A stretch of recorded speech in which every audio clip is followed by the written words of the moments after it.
Temos que lembrar assim que o sal ele é usado muito na indústria de alimentos como conservante e a gordura também é importante para a indústria porque além do sabor, além de funcionar como a água, com a gordura elas não se casam, a gordura hidrofóbica, digamos, ela não se mistura com a água, a gordura ela funciona também de uma certa forma e funciona mesmo como conservante, porque ela não deixa entrar umidade. Então, tanto e fora que os embutidos em geral, eles têm gordura realmente porque dá mais sabor. A gordura tem essa característica de dar sabor.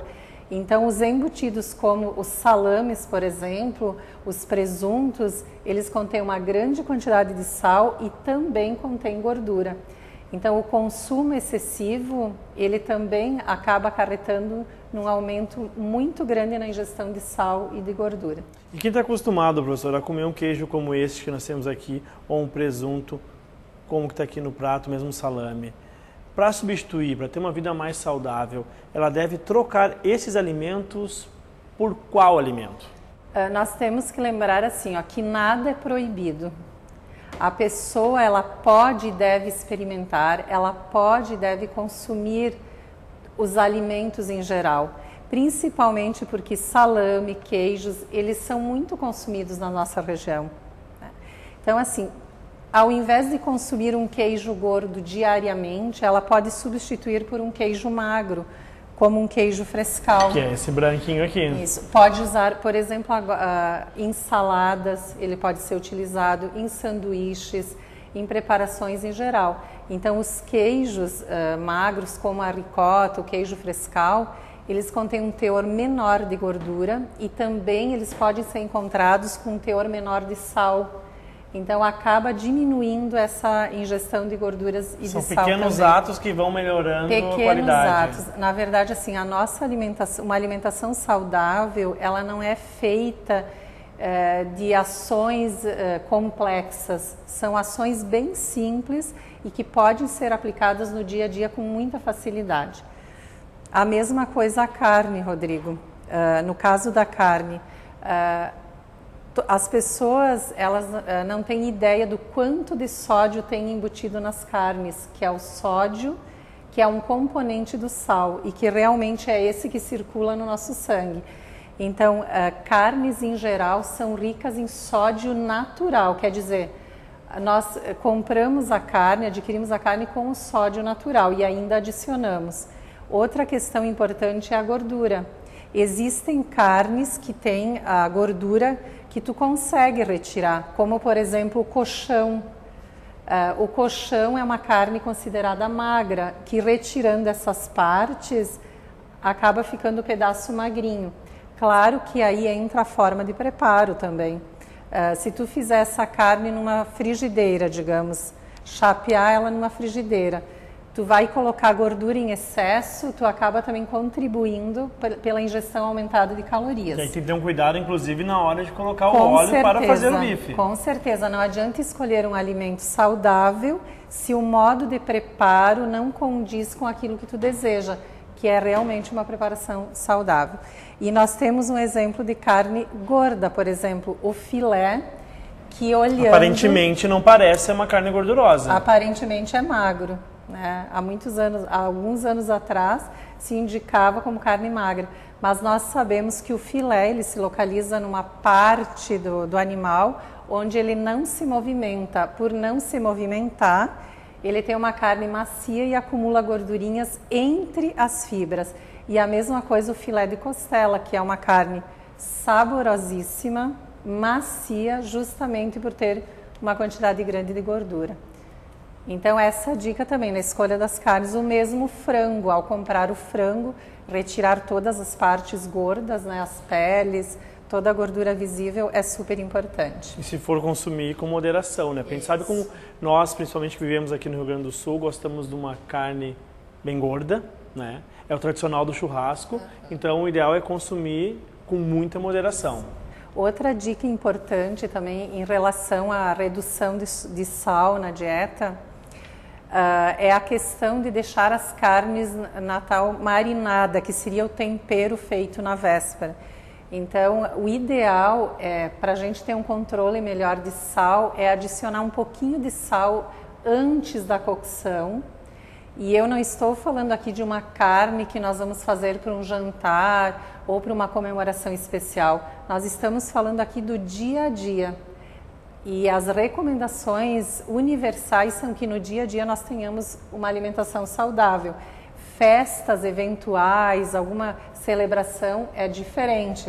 Né? É um dia que podemos sair da rotina. Sair da rotina. Aliás, quem tem uma dieta saudável no dia a dia não consegue sair muito da rotina, porque já cria um hábito e um limite para o consumo de certos alimentos. Esse limite é natural. Então a gente tem que cuidar muito dessa questão de deixar de molho no tempero, principalmente se tiver sal. Porque o sal ele vai penetrando na carne e com certeza vai armazenar muito mais sal nessa preparação. Professora, aqui nós temos também a questão da manteiga e do requeijão. Né? Então, uma dica importante, pegando o gancho da manteiga, vou lembrar do molho de maionese.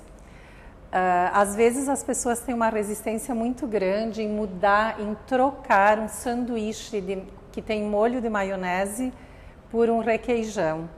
Então eu costumo dizer assim, que é para provar primeiro para depois dizer que não gosta.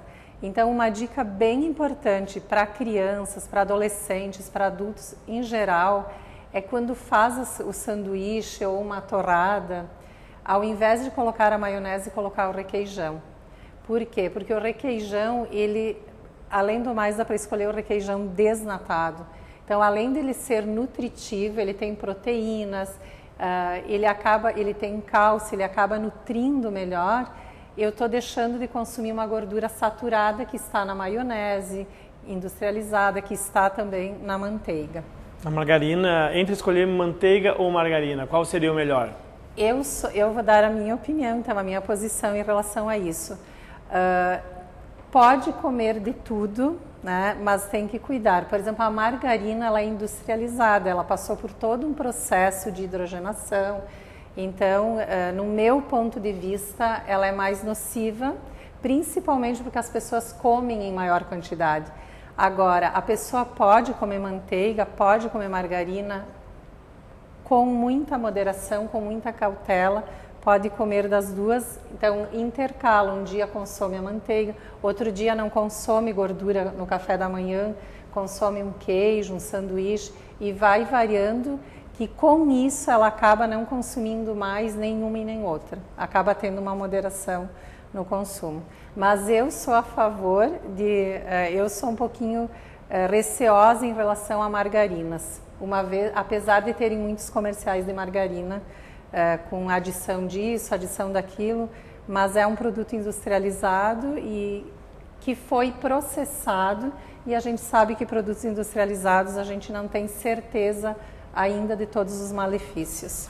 Ali do outro lado, professor, nós temos o óleo de soja e o azeite de oliva, né? A gente sabe que o azeite de oliva é infinitivamente melhor que o óleo de soja, mas até em função do preço, a maioria das pessoas acaba não usando ele na questão das frituras, né? Na hora de fritar um bife ou fazer alguma coisa relacionada à frigideira, né? Mas o ideal seria usar um azeite de oliva. Não, o ideal não é usar azeite de oliva em frituras, em preparações dos alimentos. Ele serve mais numa questão mesmo de um tempero, talvez. Um tempero e pelo valor nutricional que ele contém. Então, pelo preço também não se utiliza. Em algumas culinárias, principalmente a italiana, eles utilizam muito na Itália, por exemplo, o azeite de oliva em todas as preparações. Mas lá eles têm uma quantidade maior, uma produção maior, o custo é menor. Porém, se nós formos analisar no preparo do alimento, tu pode utilizar um óleo mais acessível e que não vai perder o seu valor nutricional original. Por exemplo, numa fritura, tu submete o alimento a altas temperaturas, acima de 160 graus. Então, para tu fazeres batata frita com azeite de oliva, não é vantagem nem no valor nutricional e nem no preço, porque tu vai precisar de, no mínimo, 1,5 litro de azeite de oliva.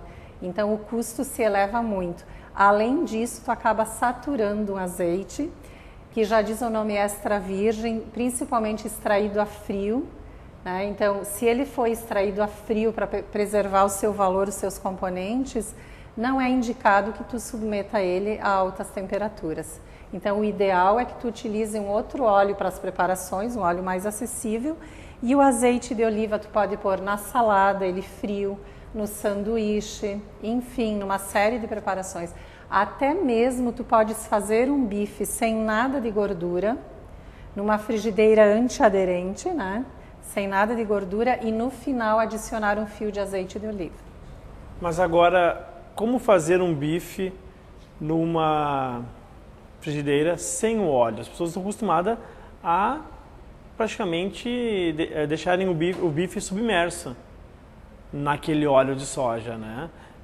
Existe alguma técnica para que se usar menos óleo de soja, então, na hora dessa fritura? Nas frigideiras antiaderente, de início não tem necessidade de colocar nada, porque a partir do momento que tu aquece a frigideira, em contato com o bife que já tem a gordura embutida, ele já vai assando, digamos, chapeando ou selando, como as pessoas dizem.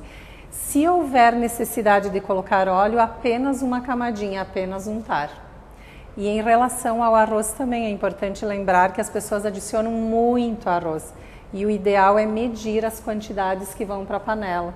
Então, se é uma colher de sopa, digamos, para 2 xícaras de arroz, eu meço a colher de sopa e não vou cobrindo o fundo da panela, como as pessoas normalmente fazem.